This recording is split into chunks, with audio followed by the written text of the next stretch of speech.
गुस्सा, नाराजगी और घृणा ये सभी वो जहर हैं जो आप पीते हैं और किसी और के मरने की उम्मीद करते हैं। नहीं, जीवन ऐसे नहीं चलता। आप जहर पिएंगे तो आप मरेंगे।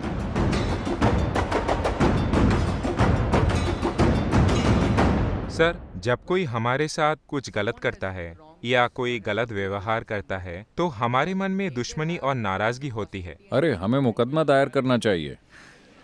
नहीं, एक मामूली अर्थ में, अगर वे हमारे साथ दुर्व्यवहार या गलत करते हैं तो कभी-कभी हमारे मन में उनके लिए नाराजगी या दुश्मनी होती है और कभी-कभी हम उन्हें माफ करके बात वहीं छोड़ देते हैं।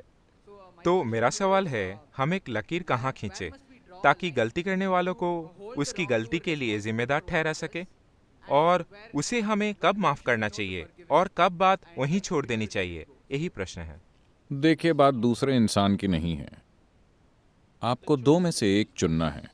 अगर आप चुन सकते, अभी आप सभी को चुनना हो If you are given a choice, कि आप या तो खुशी और आनंद से या फिर दुख, गुस्से, तनाव और नाराजगी में जी सकते हैं, आपका स्वाभाविक चुनाव क्या होगा?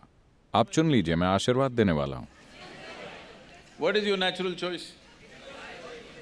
आनंद, है ना? क्योंकि हर इंसान अपने लिए सबसे ऊंचा सुख तलाश रहा है। आप इसे खुशी या आनंद कह सकते हैं, ये बस शब्द हैं। मुख्य रूप से हम अपने लिए सबसे ऊंचा सुख चाहते हैं। अगर आपका शरीर अच्छा महसूस करता है तो इसे सेहत कहते हैं।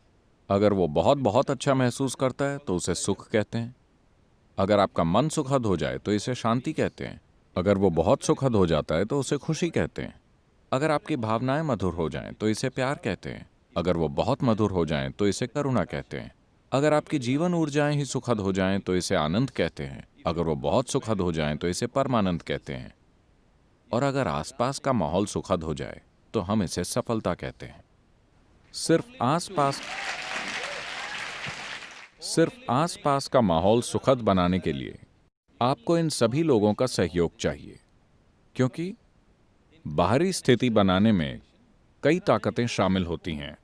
सभी को आप जानते भी नहीं। आप समझे? आप अपने लिए एक सुंदर स्थिति बनाना चाहते हैं। आपको यह भी नहीं पता कि उस क्षेत्र में कितनी शक्तियां काम कर रही हैं। अगर आप कुछ शक्तियों का लाभ उठा लें, अगर वो सहयोग करें तो चीजें होंगी, वो सहयोग ना करें तो नहीं होंगी। लेकिन सुखद शरीर के लिए, सुखद मन के लिए, सुखद भावना और ऊर्जा के लिए आप 100% जिम्मेदार हैं, है ना? आसपास स्थितियां बनाने के लिए आपको लोगों का सहयोग चाहिए, वरना ऐसा नहीं होगा। तो सिर्फ सफलता के लिए आपको सहयोग चाहिए। खुद को सुखद रखना 100% आप पर है। तो फिलहाल आप अच्छे से जानते हैं कि आप शांति चाहते हैं, लेकिन कोई कुछ कर रहा है। वो क्या कर रहे हैं? वही जो उन्हें सबसे अच्छे से आता है। आपको गाली दे रहे हैं। क्यों दे रहे हैं? क्योंकि वो वही जानते हैं, है ना? वो जीवन को उतना ही जानते हैं, इसीलिए वो ऐसा कर रहे हैं। अगर आप नाराज हो जाएं और सोचें कि उन्हें कुछ होगा, देखिए, ये चीजें, गुस्सा, नाराजगी और घृणा, ये सभी वो जहर हैं जो आप पीते हैं और किसी और के मरने की उम्मीद करते हैं। नहीं, जीवन ऐसे नहीं चलता। आप जहर पिएंगे तो आप मरेंगे। जीवन बिल्कुल न्यायपूर्ण है। आप जहर पिएंगे तो आप मरेंगे, पूरा न्याय है कि नहीं? मैं जहर पीऊं, आप मर जाएं, क्या ये इंसाफ है?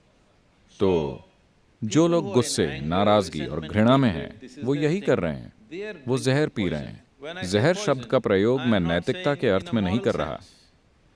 आज पर्याप्त मेडिकल प्रमाण मौजूद है कि आपके खून की जांच से बताया जा सकता है कि 5 मिनट आप अभी खून की जांच करें और 5 मिनट जबरदस्त गुस्सा करें, फिर खून की जांच करें। आप देखेंगे आप में असल में रासायनिक जहर है। तो आप असल में जहर पी रहे हैं। आपको लग रहा है नुकसान उन्हें होगा। नहीं, इससे सिर्फ आपको नुकसान होगा। तो मुझे ये समझदारी नहीं लगती। बात बस इतनी है। प्रश्न नैतिकता का नहीं है कि गुस्सा होना चाहिए या नहीं। अगर आप खुद को अस्त व्यस्त करना चाहते हैं तो मर्जी आपकी है।